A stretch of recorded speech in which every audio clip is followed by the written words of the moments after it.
성부와 성자와 성령의 이름으로 아멘. 주님, 저희들이 주님을 생각하는 시간이 많아지게 해주십시오. 저희 삶 안에서 늘 당신을 생각하며 지내도록 저희 마음을 붙들어 주십시오.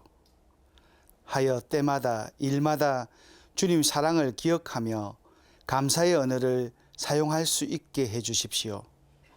삶의 순간순간마다 함께 하시는 주님께 언원드리고 부탁하며 살아가는 은총을 주십시오. 우리의 친구이신 예수 그리스도를 통하여 비나이다. 아멘. 성부와 성자와 성령의 이름으로 아멘. 반갑습니다. 우리 또 마테오도 오고 참 좋네요. 다들 잘 지내셨지요? 네. 이렇게 강의를 이렇게 어쩌면 여행도 여행하기 전에 여행을 떠나는 때가 더 마음이 설레는 것처럼 어쩌면 강의를 준비하면서 받는 은총도 더 큰 것 같습니다. 물론 이렇게 하면서 또 생각하지 않았던 것도 여러분과 함께 하면서 떠오르기도 하지만 강의 준비하면서 참, 주님이 참으로 이렇게 은혜가 많구나. 그 주님의 은혜에 깊이 묵상하게 됩니다. 그러니까 자연적으로 많이 감사하게 되고요. 예. 사실 뭐 이렇게 오늘도 많은 분이 오셨는데 다른 게 아니라 뭐 이렇게 뭐 제 배 때문에 온 것도 아니고 우리는 말씀 때문에 모인 거 아닙니까? 그죠? 정말 말씀 안에서 만난 우리 관계가 말씀 안에서 지속적으로 이어지도록 이끌어 주시는 주님의 손길을 느끼면서 더 많이 감사드리게 됩니다.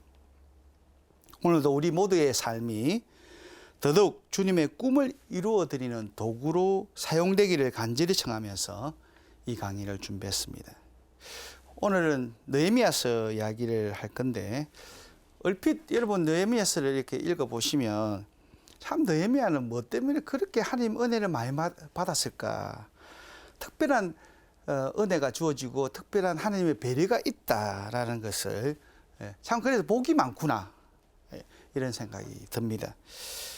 저는 이 시간 그렇게 복이 많았던 느헤미야의 삶을 살피면서 과연 느헤미야가 어땠기 때문에 그런 특별함이 있었는지, 왜 하나님께서는 그에게 그런 복을 주었는지를 이렇게 잘 이렇게 한마디로 컨닝을 해서 우리 모두도 정말 느헤미야가 받았던 그런 정말 세상이 탐내는 그런 충만한 복도 받을 수 있지 않을까 생각해 봤습니다. 솔직히 느헤미야가 임금의 술 시중을 담당하는 지위까지 오를 수 있었던 것은 대단한 출세였습니다. 느헤미야는 힘없는 포로 신분이었지 않습니까? 그 사람이 이렇게 임금의 잔치상에 술 시중을 든다는 것은 굉장히 크게 올라간 것입니다. 수많은 경쟁자를 물리치고 그 지위를 차지할 수 있었던 것도 과연 무엇 때문에 가능한지, 그런 만큼 느헤미야는 다니엘의 버금가는 지혜를 갖추었을 것도 같고 어느 누구도 넘보지 못할 만한 스펙을 또 지녔을 것 같습니다. 요즘 어머니들 스펙하면 다 좋아하지 않습니까? 그죠? 그런데 성경은 그에 관해서 이런 방구도 들려주지 않습니다. 바로 그 사실에서 우리는 하나님께서 느헤미야를 특별히 축복하신 이유가 세상이 생각하고 있는 우리들이 상상하게 되는 것이 아니라는 것을 깨닫게 됩니다. 그렇다면 과연 무엇이 하나님 눈에 들었을까? 궁금하지 않습니까? 뭐 굳어가지고 궁금하지는 않은 것 같아요. 궁금하지요. 그렇죠. 그렇게 이야기해야 내가 하는데 궁금하는데 내 혼자 이야기하는 줄 알았어. 이렇게. 어떻게 한낱 포로민에 지나지 않았던 느헤미야가 많은 사람들이 그렇게 부러워하는 높은 지위에 올라서 풍족한 삶을 살 수 있었던가를 생각해 보면 좋겠습니다. 일단 그의 행적을 전하는 느헤미야서의 첫머리가 눈에 띄는데요. 주저앉아 울며 여러 날을 슬퍼하였다라고 했습니다. 배부르고 등 따스고 한 아무것도 부족하지 않는 느헤미야가 왜 이렇게 슬퍼했을까요? 뭐 하나 부족할 거 없는 그가 모두가 부러워하는 그 지위에 올라서 있음에도 불구하고 세상에서 아쉬울 것이라고는 하나도 없어 보이는 그가 그렇게 여러 날 동안 애통해했다는 사실이 정말 별로 좋은 현상은 아니잖아요. 어떤 사람이 애통해 한다는 것 자체는 부모님이 돌아가신 것도 아니고 그런데도 그렇다면 이런 사연을 왜 느헤미야 이야기의 첫머리에 두었는지 또 궁금해집니다. 물론 이렇게 성경을 잘 아시는 여러분이 이미 뭐 어떻게 전개되는가를 잘 알고 있죠. 왜 느헤미야가 그렇게 슬프게 울었는지. 그래도 또 답을 안 하는 여러분이기 때문에 제가 다 이렇게. 아무튼 느헤미야는 하나님의 도성인 예루살렘의 성벽이 무너져 내리고 성문이 불에 탔다는 소식을 듣고 정말 마음이 포삭 내려앉았습니다. 자신의 동족들이 큰 불행과 수치 속에 살고 있다는 소식을 듣고서 주책 없이 어른이 울음불을 터졌다는 사실도 알고 있습니다. 한마디로 그의 슬픔은 자신이 혼자서 잘 먹고 잘 사는 것으로 결코 채워질 수 없는 거룩한 슬픔이었다는 것입니다. 이 사실은 그 소식을 접한 후에 바쳤던 느헤미야의 기도 속에 절절히 녹아 있습니다. 느헤미야가 그토록 마음을 알았던 것은 자신의 건강이나 자녀의 진로나 그런 것이 아닙니다. 또 혹시 자신의 유상이 손상받을까 봐 그것도 아니었다는 것입니다. 그는 고난을 당하는 자신의 민족을 생각하면서 깊이 마음을 알았던 것입니다. 그리고 하나님께서 선택하신 하나님의 도성인 예루살렘이 방치되고 유린되고 있다는 사실에 몸소리를 치면서 통곡을 했던 것입니다. 때문에 그의 기도는 오직 이스라엘 백성들이 주님께 저질렀던 죄를 애통해 했습니다. 주님의 계명을 지키지 않았던 허물을 고백하는 것입니다. 그리고 주님께 매달려 당신의 자비를 간청했습니다. 이런 느헤미야 모습을 볼 때 하나님은 어떻게 했습니까? 그죠? 정말 우리 성서 이야기에 하나님 나라와 그 어려움을 먼저 찾아라 했던 그 구절이 탁 떠오르지 않습니까? 바로 하나님이 이야기했던 정말 하나님 나라를 추구하고 그 어려움을 추구하는 그 사람이 대표적인 인물이 이렇게 느헤미야라는 것을 알 수 있습니다. 사실 오늘도 교회는 그 자세를 유지하고 있습니다. 우리가 미사에서 온 세상을 위해서 기도하고 세상의 지도자를 위해서 기도드리고 있는 이유입니다. 사실 위정자를 위해서 기도하자라고 뭐 특별하게 뭐 우리가 그분이 천주교 신자이고 이기 때문에 아니라 아닐 때도 다 위정자를 위해서 기도하지 않습니까? 그죠? 그만큼 이렇게 중요하다는 거예요. 그분들이 하나의 정책들이 우리 온 백성에 영향을 미치잖아요. 그 미국 대통령하고 한국 대통령하고 만나가 뭐 저끼리 만났는데 내가 무슨 상관이고 이러면 그 한국인이길 포기한 사람은 그런 이야기 하지만 중요한 거예요. 거기 결정이 되면 내가 대한민국 사람인 한 그 결정을 따를 수밖에 없는 거예요. 안 그러면 그 결정을 안 따르면 이민 가든지 그렇게 돼야 돼요. 그런 면에서 그 만나서 하는 그런 한마디 한마디의 어떤 그런 회의들이 우리가 관심을 가지고 기도해야 될 이유가 있는 것이 아닙니까? 올바른 방향으로. 정말 세계의 평화와 인류의 행복을 위해서 결정되어져 있도록 그렇게 해야 되겠습니다. 정말 교회는 하나님께 창조하신 세상이 파괴되는 현실에 대해서 그리고 하나님이 사랑하는 사람들의 타락에 대해서 하나님의 심정을 헤아리며 100번, 1000번 마음을 앓으며 기도드리는 것이 마땅하다는 것입니다. 기도라는 것이 오직 자신의 영달을 위해서가 아니라 하나님 도성, 즉 온 세상을 위해서 혼신을 쏟아 기도하는 것이야말로 하나님의 자녀로서의 도리이며 참 그리스도인의 사명이라는 것입니다. 그런 측면에서 잠시 우리의 기도 제목이 무엇이고 어떤 기도를 하는지를 살펴보는 것도 중요할 것 같습니다. 여러분 어떤 기도를 하십니까? 나의 자녀들, 내 가족들, 나의 관심사만을 위해서 기도하십니까? 아니면 정말 전 세계로 우리 마음은 정말 여기 있다 하더라도 우리 마음은 우주인이 돼야 될 것 같아요.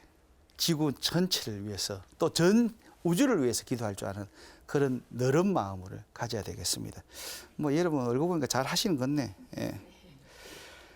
정말 우리가 애통해하고 슬퍼하는 일이 어떤 종류의 것인지를 따져봐야 할 것입니다.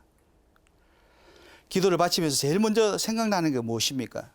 자신의 안일과 가족의 평안과 자녀의 안녕을 구하느라고 다른 것은 도대체 생각나지 않는 분이 많이 있을 것입니다. 그 숱한 기도 제목 가운데서도 진심으로 하느님의 나라를 위한 것이 들어있기나 한지 생각해 보면 좋겠습니다. 흔히 우리의 기도는 막상 그 일은 주님과 의논도 하지 않고 제 멋대로, 제 생각대로, 제 욕심 때문에 생긴 위기가 닥치면 그 뒷감당은 주님께 다 또 맡기는 것 같아요. 어쩌면 주님 좀 억울한 것 같아요. 어떤 하나도 처음에 했던 의논도 안 하고 하다가 끝에 되면 책임은 또 주님한테 당신이 계시다면 어떻게 이런 일이 있느냐 주끼리 다 저질러 놨고 안 그렇습니까? 좀 이렇게 물어보든지 좀 의논을 하고 전혀 주님의 뜻이 아닌 쪽으로 도무지 주님의 사명이 아닌 쪽으로 한참을 나아갔으는 간절히 기도한다고 빨리 해결해 달라고 쫄라대고 있다면 마치 벌러덩 들어 누워서 막 한 때를 짓는 아이와 다를 바가 없을 것 같습니다. 아이들은 무조건 뭐 지 하고 싶은데 벌렁 누워버리면 참 부모로서 느낌이 어떻습니까? 물론 저는 그런 새끼를 안 가져봐서 잘 모르겠지만 여러분도 참 답답했을 것 같아요. 그죠? 그것은 패수도 없고 체면도 말도 아니고. 근데 꼭 그럴 때 보면 아이들이 다른 어른이 있으면 그런 행동을 하는 것 같아요. 집에 있으면 절대 안 된다는 걸 알고 안 하면서도 꼭 다른 사람이 봐주는 사람이 있으면 특히 자기 편인 할매가 있으면 꼭 더 하는 것 같은데 이게 내 경험담인가? 솔직히 우리는 느헤미야는 꿈도 꾸지 못했던 엄청난 은총을 입은 사람들입니다. 그리고 구약의 예언자를 떠나서도 우리는 신약의 사람이고 정말 성령으로 세례를 받았고 성체를 매일 모시는 사람이잖아요. 그런 측면에서 우리는 차원이 다른 은총을 입고 있습니다.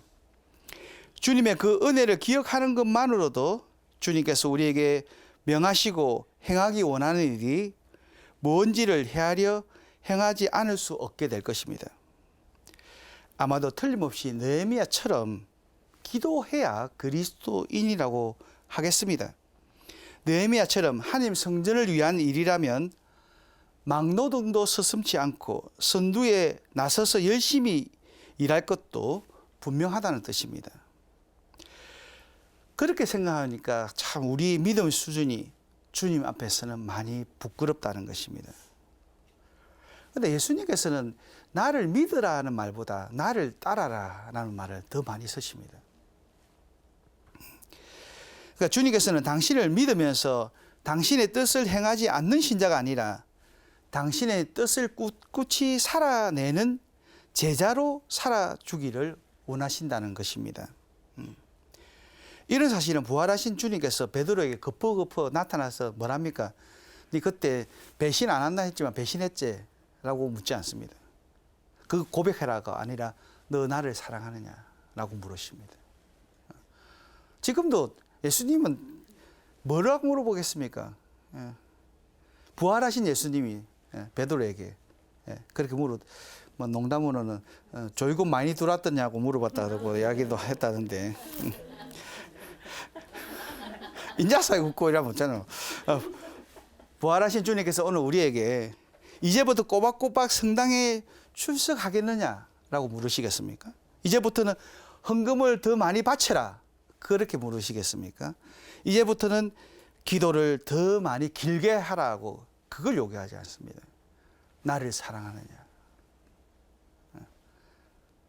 나도 이웃을 위해서 내가 희생한 것처럼 너희를 위해서 희생한 것처럼 너희도 이웃을 위해서 희생하겠느냐 그걸 물으시는 거예요.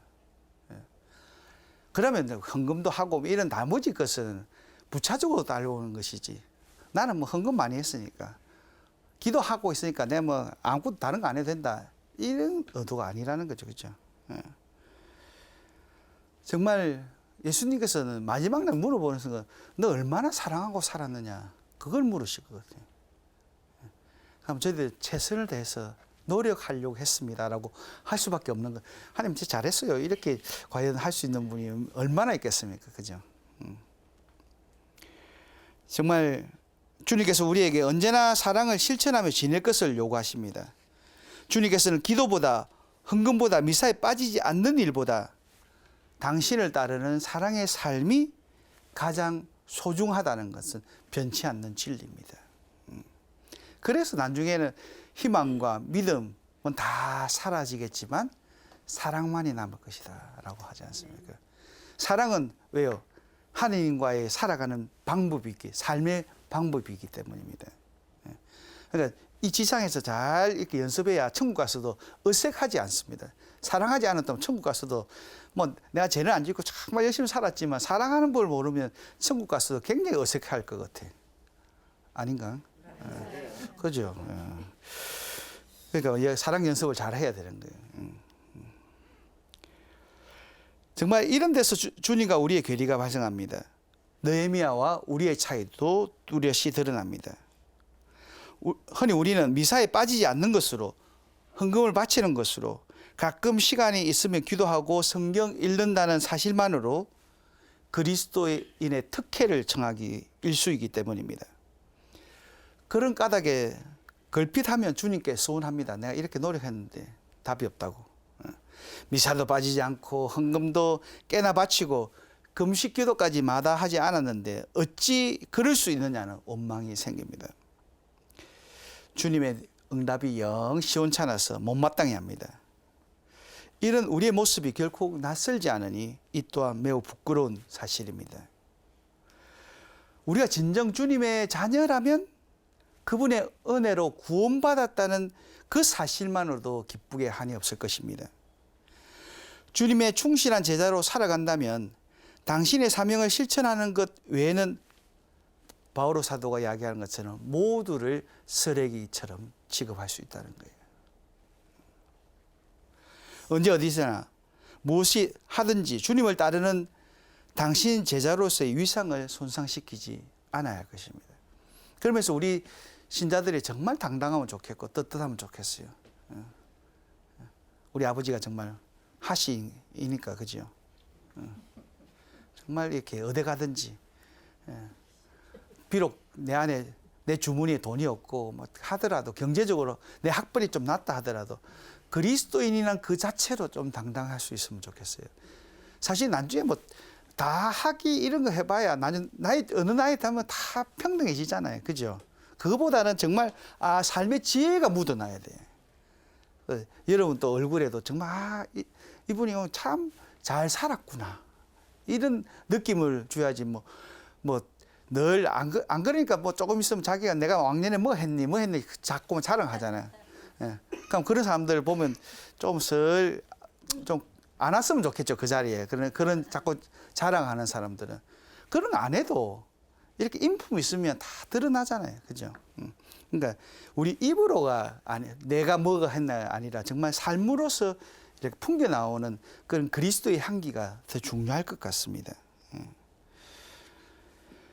주님의 제자가 되어 그분의 뜻을 이루어드리는 사명을 지닌 사람은 결국 기적의 시선이 꽂혀서 우르르 쫓아 몰려다니는 수많은 구원꾼이 아닐 것입니다. 정말 그런 의미에서 느헤미야서에서 얻게 되는 가르침은 놀랍습니다. 느헤미야는 구원자 예수님을 몰랐습니다. 그죠? 그러니까 정말 우리가 통독피장할 때 구약이 우리 천주교 신자들은 다들 구약이 어려우니까 신약부터 읽어라 뭐 이런 식으로 이야기하는데 예수님과 그 전에는 다 구약 성서 읽었어요. 신약서는 안 읽었잖아요. 느헤미야도 구약 앞에 조금 그밖에 모르지만 이렇게 삶을 살 수 있는 거잖아요. 그죠? 예수님을 몰랐음에도 불구하고 이렇게 명료하게 주님께서 명령하신 제자의 삶을 정확하게 그리고 제대로 살아낼 수 있다는 것은 대단한 것입니다.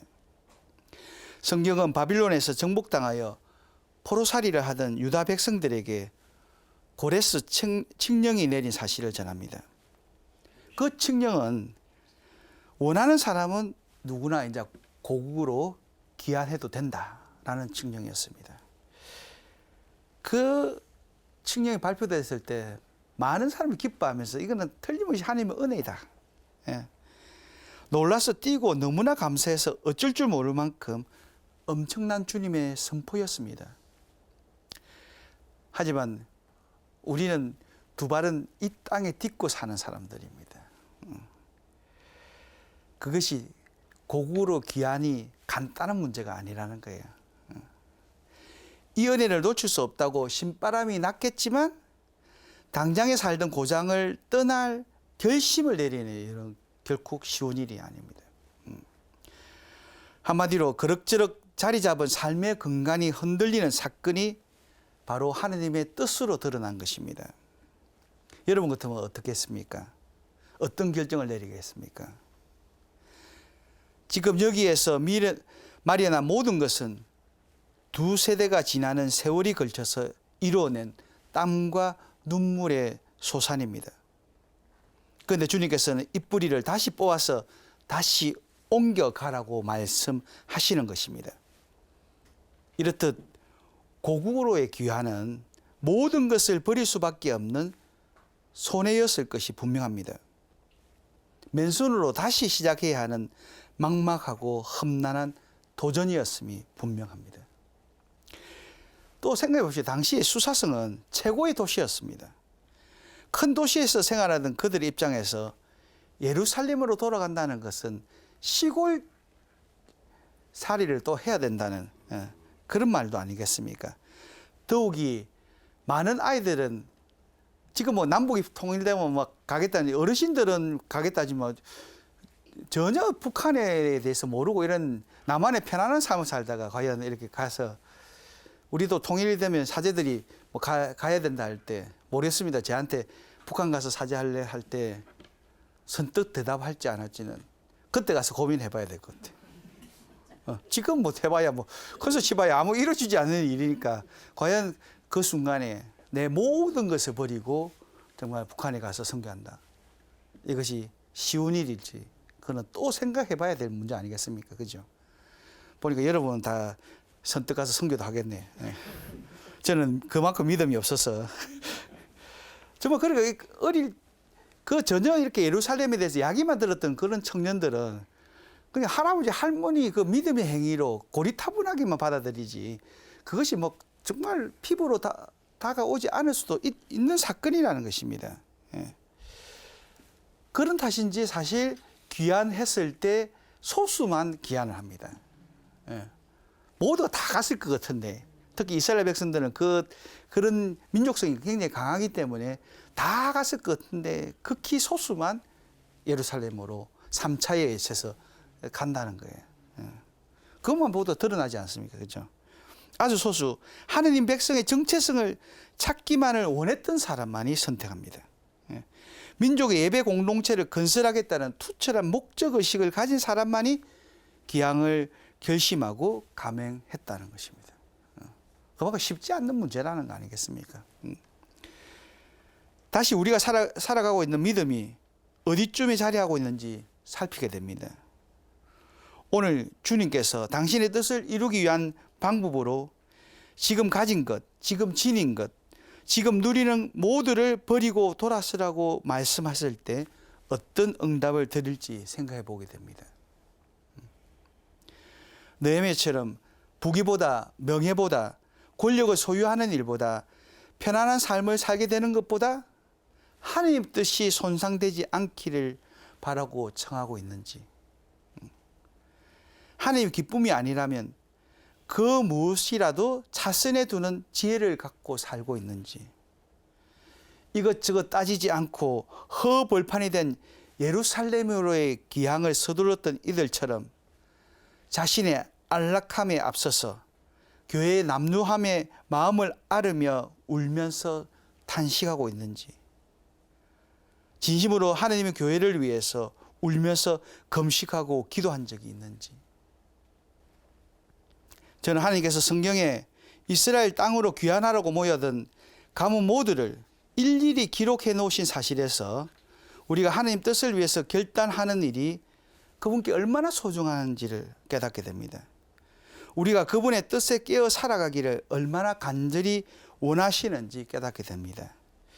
그런 면에서 저는 느헤미야의 3장이 마음이 끌리는데요. 사실 그 내용은 정말 재미없습니다. 성벽을 쌓는 작업이 어떻게 누구에게 할당되었는지를 알려주는 문장은 약간 지루한 느낌마저 드는 대목임이 분명합니다. 거의 선풍기에 넘기고 싶은 충동이 생기는. 건물을 짓는 사람, 수리하는 사람, 들보를 세우는 사람, 문짝을 다는 사람들을 일일이 거명하고 있는데 더욱이 32개의 구절에서 그 옆은이라는 단어가 15번이나 반복되고 그 다음이라는 구절도 14번이나 거푸 사용되고 있습니다. 이러니까 거의 수면제와 똑같은, 잠이 안 오시면 느헤미야 3장을 읽으시면 아마 잠이 좀 올 건데, 그렇다면 성경은 왜 이렇게 재미없는 거 자꾸 사람들로 하여금 성경 안 읽게 만들기 위한 방법인 것 같아. 왜 이걸 계속 적어 놨는지, 똑같은 단어를 반복적으로 사용하면서 우리를 지루하게 하는 이유가 무엇일까를 생각합니다. 그런데 어느 날 저는 이 부분이야말로 하나님께서 인정하신 성스러운 일의 작업자 명단이라는 생각이 되었습니다. 그들 모두는 하나님의 아픔에 공감했기에 하나님의 꿈을 이루어드리기 위해서 모여 땀 흘려 일하기를 마다치 않았기에 하나님께 잊어지지 않는 이름이 되었던 것입니다. 느헤미야서가 기록한 그 이름들이야말로 하나님께서 길이 기억하실 자랑스러운 일꾼의 명단이라는 것입니다. 그건 아마 고스란히 하늘에 옮겨 기록되어 있을 것입니다. 근데 사실 그렇게 따지면 민수기나 막 이름 나오는 것이 결코 정말 그 당사자가 나라면 하나님이 탁 기록해서 내 이름을 탁 그 느헤미야서 장제봉 뭐 성문 다는 데 작업했다 이렇게 나왔을 때 얼마나 기쁘겠어요. 그런 거 생각하니까 이거 선풍기 못 날리는 거라. 정말 그래서 여러분도 생명책에 딱 여러분 이름이 딱 적혀 있어야 되고 하나님이 정말 자랑스러워하는 그런 이름이 되어야 될 거잖아요. 때문에 저는 그 지루한 부분이 주님의 일을 하되 느헤미야처럼 공정하고 탁월하게 처리하라는 일감으로 듣고 있습니다. 주님의 일에는 남녀노소를 불문하고 지위 고하를 막론하고 공평하게 임무를 맡겨야 한다는 점을 명심하게 하게 됩니다. 주님의 일을 행하기 위해서는 우리라는 소속감이 매우 소중하며 주님의 일이 모두의 기쁨이 되기 위해서는 내 실력이나 능력이 아닌 우리 힘의 결집이 필요하다는 사실을 일깨움받습니다. 정말 주님께서는 좀 늦게 가더라도 함께 가는 것이 소중하지 막 능력 있는 사람 빨리 달려가고 못하면 처지고 이런 것을 원하지 않습니다. 세상은 그렇게 돌아가더라도 하느님이 우리한테 원하는 것은 분명히 그게 아닐 것입니다. 하여 주님께서는 당신 제자들이 하나 되어 일치하기를 그토록 간절히 기도했던 것이라 깨닫습니다. 우리의 기도도 그렇게 서로 연합하여 화음을 내도록 해야 한다는 점을 명심하게 됩니다. 서로의 다름과 차이야말로 건강한 공동체를 구성하는 최적의 요소임을 깊이 새기게 됩니다. 참 머리로서는 아는데 그죠? 이 다름이 큰 선물이다. 근데 삶 안에서 다른 거는 별로 안 좋아. 왜 니는 그렇게 나중에 다른 게 아니라 틀리게 하느냐고. 그래서 똑같은 내가 생각하는 대로만 움직이게 되는 그것이 참 이렇게 어쩌면 더 건강하고 더 다양한 공동체를 형성하는데 방해가 될 수도 있는 거죠. 지루할 만큼 반복되는 그 옆은 혹은 그 다음은 이란 표현에서 주님의 이름으로 협동하는 일이 얼마나 탁월한 지혜인지를 배우게 됩니다. 느헤미야는 한 사람 한 사람이 모여 이루는 공동체 힘이 얼마나 아름다운지를 깨달았던 현인이었습니다. 자신의 힘에는 도무지 의지하지 않으려 했던 겸손한 사람이라는 것을 깨달을 수 있었습니다. 물론 느헤미야의 행적에서 가장 큰 교훈은 언제나 무슨 일에서나 하느님을 먼저 기억했다는 사실입니다. 순간순간 주님께 의탁했던 그 신앙은 수시로 올렸던 화살 기도에서도 확실히 엿볼 수 있습니다. 수심에 잠긴 느헤미야에게 임금이 너가 바라는 게 무엇이냐 하고 물었을 때도 느헤미야는 즉각 답을 하지 않고 먼저 화살 기도부터 쏘아 올리면서 청을 올립니다. 그러니까 그러면 참 중요할 것 같아요. 그죠? 뭔가 할 때 하나님한테 먼저 물어보고 딱 하나님 이렇게 기도하고 하나님과 일치된 상태에서 우리의 말을 언행도 표현돼야 되겠습니다. 사방에서 들려오는 이방인들의 압력과 조소 앞에서도 그는 주저하지 않고 하느님께 탄원합니다.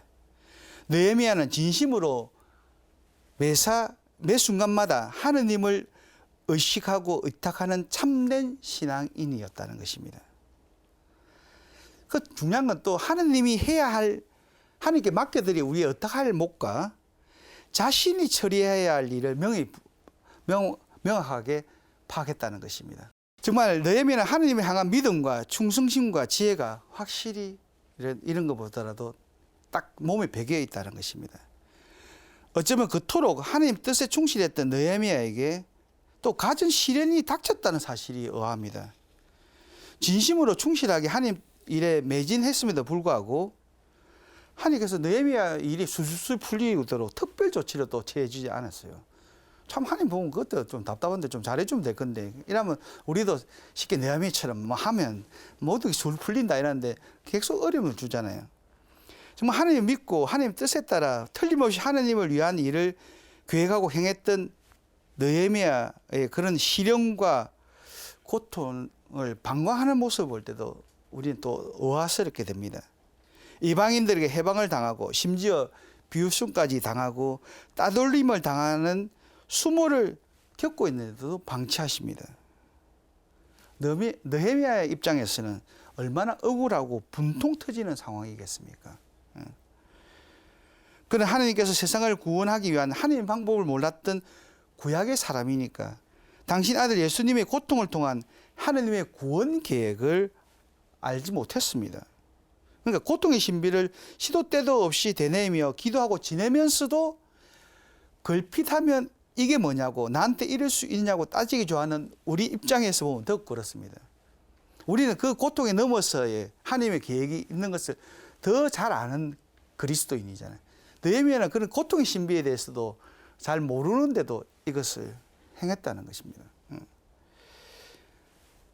하느님을 향한 믿음을 잃지 않을 뿐 아니라 더 낮은 자세로 더 세밀하게 백성의 처지에서 생각하며 그들의 아픔에 마음이 무너져 내리고 그들의 고통을 해결하기 위해 최선을 다하는 모습이 돋보입니다. 격려하고 다독이며 함께하는 모습이 정말 느헤미야는 보통 사람이 아니구나라는 것이 생각됩니다. 사실 그들은 이제 막 포로살이에서 돌아와 맨 땅에 헤딩을 하는 처지였습니다. 첫 마음과 각오야 하나님 일을 하는 것만으로 충분히 감사하고 감격했을 뻔도 하지만 시간이 지나고 매일의 일상이 불편하기 그지없고 또한 맡겨진 노동이 벅찼습니다. 막상 이런 계획대로 이루어지지 않고 지연되고 있었습니다. 시간이 갈수록 마음은 고달파졌고 매일매일 허물어진 성벽을 쌓아 올리는 강행군은 몸도 지치게 만들었을 것입니다. 그들 입에서 한탄이 흘러나오는 것은 그리 놀라운 일이 아닐 것입니다. 가져왔던 재물도 이제 그들이 납니다. 더 이상 먹고 살 방법은 막연했습니다. 오죽하면 가진 재산을 저당 잡히고 빚에 시달리기까지 했습니다. 이런 사정을 아는지 모르는지 하나님의 기적은 어디에서도 일어나지 않았습니다. 우리는 그들의 딱한 사정을 이해할 수 있습니다. 지금 우리에게도 번번하게 이런 상황은 일어나기 마련이기 때문입니다. 믿음만으로, 희망만으로 버티기 힘든 일들, 우리의 힘으로는 아예 역부족인 일들이 비일비재하기 때문입니다. 그래서 더욱 이런 일들이 닥쳐왔을 때 느헤미야의 말과 행동에 주목하게 됩니다. 느헤미야가 지금 우리와 무척이나 다르게 행동하고 있다는 사실에 주목하게 됩니다. 느헤미야는 모든 일에 앞서서 백성들의 형편을 낱낱이 파악한 후에 아무 망설임 없이 가장 먼저 자기 자신이 희생할 것을 제안한 사실에 주목하게 됩니다. 아울러 백성들의 수장들에게도 자신과 마찬가지로 힘없고 어려운 이웃을 위해서 행동해 줄 것을 독려한 사실을 주목하게 됩니다. 믿음으로 무장된 한 사람의 믿음과 희망이 온 공동체의 의식을 깨어 흩어지는 마음을 하나로 모을 수 있다는 사실은 우리에게 매우 귀한 점을 시사합니다. 우리가 할 수 있는 것이 무엇일까가 아니라 우리부터 시작하면 됩니다. 우리가 먼저 희생하고 우리의 것을 내어놓을 때 그것이 가능하다는 것입니다. 하나님이 이를 완수하기 위해서 자신의 이익을 과감히 포기하는 솔선수범을 보이는 일이야말로 오늘 내가 내 주변인들에게 행해야 할 삶의 자세라는 것을 배울 수 있습니다. 바로 이 사실을 지금 우리에게 깨우쳐 주기 위해서 주님께서는 느헤미야의 그 이야기를 시시콜콜 전해주는 것이라 싶습니다. 주님의 제자가 되어 주님께서 원하는 일이라면 어디에든 달려갈 것을 다짐한 우리에게 마태복음 사가는 부활하신 주님의 말씀에 명령과 약속이 똑같이 들어있다는 사실을 전합니다. 그리스도인에게는 모든 민족들에게 가라는 명령과 제자로 삼으라는 명령과 세례를 주라는 명령과 가르쳐 지키게 하여라는 명령이 내려져 있다고 알려줍니다. 그리고 그 명령을 우리 모두가 이행할 수 있도록 언제나 너희와 함께 있겠다. 내가 앞에서 다 하겠다 안 하고 함께 있겠다만 약속하십니다. 그리스도인은 이 약속을 믿고 의지하는 사람입니다. 때문에 언제나 주님의 명령에 충실할 것을 다짐합니다. 이렇게 우리는 주님을 따르는 영적 여정을 걸어나갈 것이라고 맹세를 했습니다. 우리 가톨릭 교회의 본질적인 사명은 천하보다 귀한 생명을 구하는 일입니다. 죽어가는 영혼을 살려내어 풍성한 삶을 누리도록 돕는 일이 첫 번째가는 우리 그리스도인의 사명이라는 것입니다. 그래서 정말 여러분 한 분 한 분의 생명, 영혼의 건강함이 정말 중요한 것이에요. 저는 사제로서 여러분이 정말 행복했으면 좋겠고 여러분 하나님 때문에 더더욱 행복한 삶, 건강한 삶, 감사와 찬미의 삶을 살았으면 좋겠습니다. 주님을 모른 까닭에 불안하고 공허하며 불행하는 이웃을 살려내는 일이 최우선되는 우리의 사명입니다. 죄와 죽음과 무의미함에 갇혀 살아가는 이들에게 기쁜 소식을 전하는 것이 우리에게 중요한 일인 것입니다. 그런 의미에서 저는 주님께서 우리 그리스도인에게 느헤미야의 삶을 통해서 세밀한 교훈을 주고 계신 것을 깨닫습니다.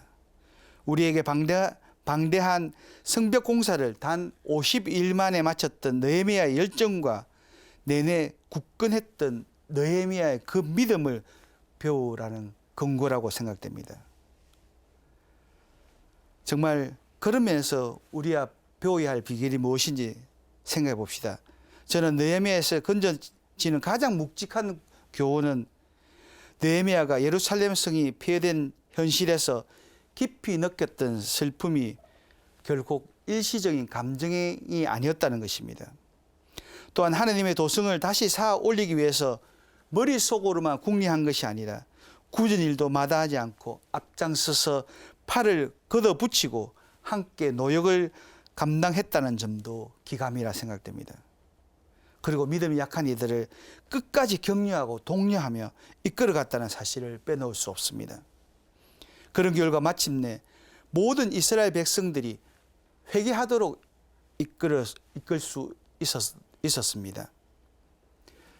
정말 이 진솔한 리더십이야말로 세상을 비추고 썩지 않게 할 능력을 얻는 바로 우리 그리스도인이 갖추어야 할 소명이라 믿습니다.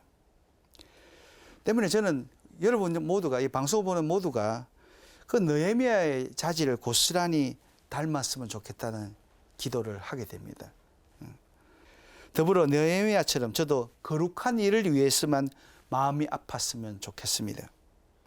내 슬픔을 통해서 하나님의 명령을 깨닫게 되기를 원하고 있습니다. 마음이 아프고 힘이 들어도 하나님을 믿고 도전하는 배포를 갖게 되기를 원합니다. 진심으로 하나님 위해서 마음을 앓고 하나님 일 때문에 몸이 고달프고 믿음이 적은 우리 교우들을 위해서 하나님의 슬픔을 느끼고 아파 괴로워하는 사제가 되고 싶습니다. 나아가 지금 우리 사회가 병들었다는 사실에, 지금 우리 영혼이 방황한다는 사실에, 아직도 복음을 몰라서 죽어가는 영혼이 많고 많다는 사실 때문에 잠 못 이루고 기도하는 사제가 되고 싶습니다. 그러면서 여러분 기도해 주시겠습니까? 정말 그런 사제가 많이 태어났으면 좋겠습니다. 느헤미야의 슬픔은 곧 하느님의 슬픔이었습니다. 우리가 진정한 하나님의 자녀일진데 우리 눈에 눈물이 고이는 바로 그 일이 우리에게 해결하라고 이러시는 것임을 깨달아야 할 것입니다. 지금 내 눈에 보이는 바로 그것이 주님께서 맡기신 내 일이라는 사실을 깨달아야 할 것입니다. 지금 내 마음을 아프게 하는 바로 그 일이 주님께서 내려주신 내 일이라는 사실을 잊지 않아야 할 것입니다. 지금 머릿속에서 떠나지 않는 생각에서 주님의 뜻대로 행할 것을 명하는 그분의 음성을 들을 수 있어야 합니다. 우리는 매사에 하나님 뜻을 기억해야 합니다. 주님께서는 우리가 결단하여 당신의 뜻을 구체적으로 실행하기 원하십니다. 그리고 끝까지 함께 하시며 도와주실 것을 약속하십니다. 하나님께서는 당신과 함께 아파하는 그 마음에 더 큰 능력을 부어주실 것을 약속하십니다. 정말 느헤미야가 특별한 것은 다른 것이 아니라 그 하느님의 마음을, 심정을 느끼고 실행했다는 것입니다. 그러니까 정말 그러게 우리는 기도해야 되는 거죠. 하나님 마음을 느끼기 위해서 성경도 읽어야 되고. 이렇게 주님께서 우리가 구체적으로 당신의 슬픔을 느끼기 원하십니다. 성경은 느헤미야가 어떤 어려움이 닥칠 때마다 수시로 반복적으로 나를 기억하소서라고 하는데 그걸 세어보면 10번 나옵니다. 이 어린아이 같은 단순한 기도를 느헤미야와 같은 어르신이 수시로 바치고 있다는 사실이 참으로 놀랍습니다. 그렇기 때문에 우리는 좀 어린아이가 돼야 됩니다. 단순하게. 정말 주님 기억해 주십시오. 주님 제가 정말 힘든데 힘 주십시오. 이런 기도들이 뭐 거창한 기도가 문제가 아니라 그죠? 정말 이런 철부지 같은 기도야말로 그가 얼마나 철저하게 하나님께 의탁했는지 하나님의 도우심을 청하고 살아간지를 드러내 줍니다. 하나님께서 자신을 기억해 줄 것을 확신했다는 사실을 알려주는데 이런 사실에서 우리는 느헤미야가 모든 일을 모두 다 하나님께 칭찬해 주실 것을 믿어 의심치 않았다는 사실을 알 수 있습니다. 설사 세상이 알아주지 않아도 상관치 않는, 설사 사람들에게 비방을 받더라도 개의치 않는, 세상에서 배척을 받고 외면을 당하더라도 마음 쓰지 않는 꿋꿋한 오직 하느님을 향한 그 믿음의 자세를 느헤미야를 통해서 우리는 느낄 수 있지 않습니까? 저는 오늘 이 시간을 통해서 우리 삶이 주님께서 계획하시고 이루어주신 은혜의 결과라는 사실을 꼭 말씀드리고 싶습니다. 오늘 하루하루의 삶이 지금 이 순간이 바로 주님 은총의 결실입니다. 어느 누구도 멈추어 붙잡아 둘 수 없는 이 시간은 바로 주님의 선물입니다. 오늘 이 시간은 두 분 다시 오지 않을 것입니다. 그죠? 또 오늘 이렇게 모인 것도 정말 하나님 계획 안에 있고 하나님 뜻 안에 아닙니까? 그죠?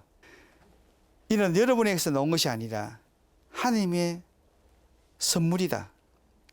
바울의 사도는 그렇게 밝히지 않습니까? 우리가 그리스도인이 된 것이야말로 하나님 사랑의 증거라고 말합니다. 그러므로 믿음으로 얻게 된 우리는 우리 주 예수 그리스도를 통하여 하느님과 더불어 평화를 누립니다. 믿음 덕분에 우리는 그리스도를 통하여 우리가 서 있는 이 은총 속으로 들어올 수 있게 되었습니다. 그리고 하느님의 영광에 참여하리라는 희망을 자랑하는 것이라고 고백합니다. 우리 모두가 느헤미야의 충실한 믿음을 닮아서 우리 삶을 주님께 자랑하며 지냈으면 좋겠습니다. 바울 사도처럼 말씀으로 깨어 말씀을 실천하는 은총인이 되기를 진심으로 원합니다. 그리고 오늘 이 짧은 시간, 이 강의가 우리 삶을 하나님께 강력하게 접착시키는 접착제로 사용되기를 원합니다. 하나님께서는 여러분 한 분 한 분을 기억하실 것입니다. 정말 여러분은 눈에 넣어도 아깝지 않는 소중한 존재 아닙니까? 우리 모두의 삶이 느헤미야처럼 주님께서 기억될 사연으로 빼곡해지면 좋겠습니다. 우리 삶이 사랑으로 더욱 풍성해져서 우리의 매일과 매 순간이 저희 하나님 이 일을 한 저를 기억해 주십시오 라며 당당하게 주님께 자랑할 수 있는 순간으로 이어지면 좋겠습니다. 그런 삶이 되기를 진심으로 축원드리겠습니다. 기도합시다. 성부와 성자와 성령의 이름으로 주님께서는 저희 모든 것을 아십니다. 저희들이 매사에 당신을 기억하기 원하십니다. 느헤미야처럼 저희 모든 것을 맡기는 믿음으로 당신 사랑을 기억함으로 주님 제자의 도리를 다하게 하여 주십시오. 저희 걸음이 당신을 따르도록 지켜주소서. 오늘을 살아가는 저희 생각과 말과 행동이 믿음으로 쌓아 올리는 튼튼한 성벽을 이루게 하여 주십시오. 저희 각자에게 가장 알맞은 맞춤 은총을 주시는 주님, 저에게 주신 이 은총을 주님 뜻을 위해서 모두 소진하도록 도와주십시오. 하여 저희 모두가 느헤미야처럼 매우 떳떳하게 당신께 자랑하게 되는 최선을 살아내게 하여 주십시오. 생명이시며 사랑이시며 저희 도움이신 우리 주님 예수 그리스도를 통하여 비나이다. 아멘. 성부와 성자와 성령의 이름으로 아멘. 네, 감사합니다.